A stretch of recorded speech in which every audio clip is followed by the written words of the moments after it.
When most of us hear the name Sun Tzu, the same images pop into our heads: battlefields, generals, strategy posts, and often, motivational quotes shared on social media by people who've never even opened the book. But here's the interesting part. Sun Tzu was actually the exact opposite of that story. He wasn't obsessed with winning battles. He was obsessed with avoiding them. Fame, doing what's right, or a show of power, that wasn't his concern. What he cared about was something much stranger, but far more important: cost. Because in the world he was born into, war wasn't a romantic story. It was a swamp slowly dragging governments down. Sun Tzu realized this. What really brings a government down isn't the enemy in front of it. It's the balance sheet after the war. Today we often read The Art of War as a how to win battles book, but in reality it's a book about how not to lose money. Think about the time Sun Tzu lived in. China was fragmented. Every monarchy was thinking, I can defeat everyone. Wars were everywhere. Military forces were growing. Costs were rising. Taxes on citizens were increasing. Every campaign was like taking on debt against the future. The moment an army started moving, money started disappearing. Food, logistics, horses, armor, blacksmiths, contractors. War itself wasn't expensive. Preparing for it was. Weeks, even months of a small campaign could drain a government's treasury. Years-long campaigns could even bankrupt the biggest states. And yet no one stopped fighting, because everyone feared each other. Sun Tzu looked at all this and said, our problem isn't military, it's economic. In the West, we usually portray him as a wise philosopher. But let's be honest, if Sun Tzu lived today, he probably wouldn't be a general. He'd be a risk manager. He'd analyze numbers, calculate timelines, examine logistics, and he'd reach this conclusion: victory that bankrupts your treasury isn't victory at all. That's why the most important and critical line in The Art of War comes right at the beginning. War is of vital importance to the state. In other words, there's nothing glorious about it, nothing sacred, it's downright dangerous.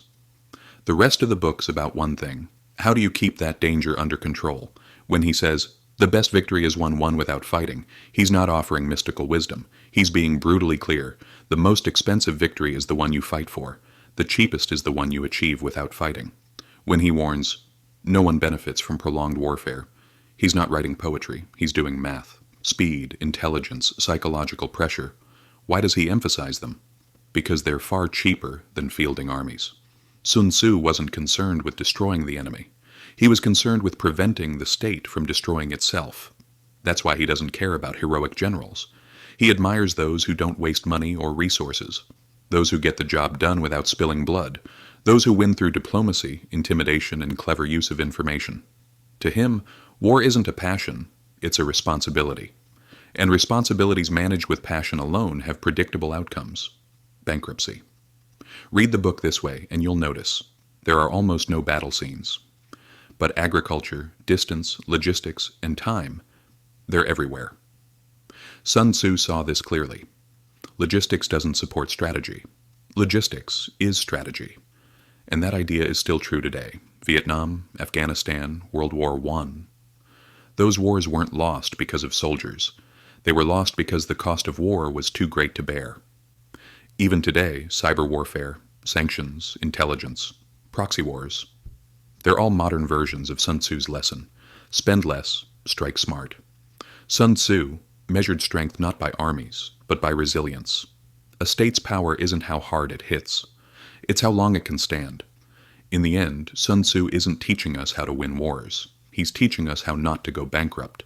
The best war is the one where, when it ends, you don't have to rebuild your economy. That's why The Art of War isn't a book about aggression. It's a book about restraint, a book about patience, a book about intelligence. Don't imagine Sun Tzu as just a warrior. Think of him as someone responsible for carrying the state into the future, and his message is still crystal clear today. Power isn't about how hard you hit. It's about how much you can afford to hit.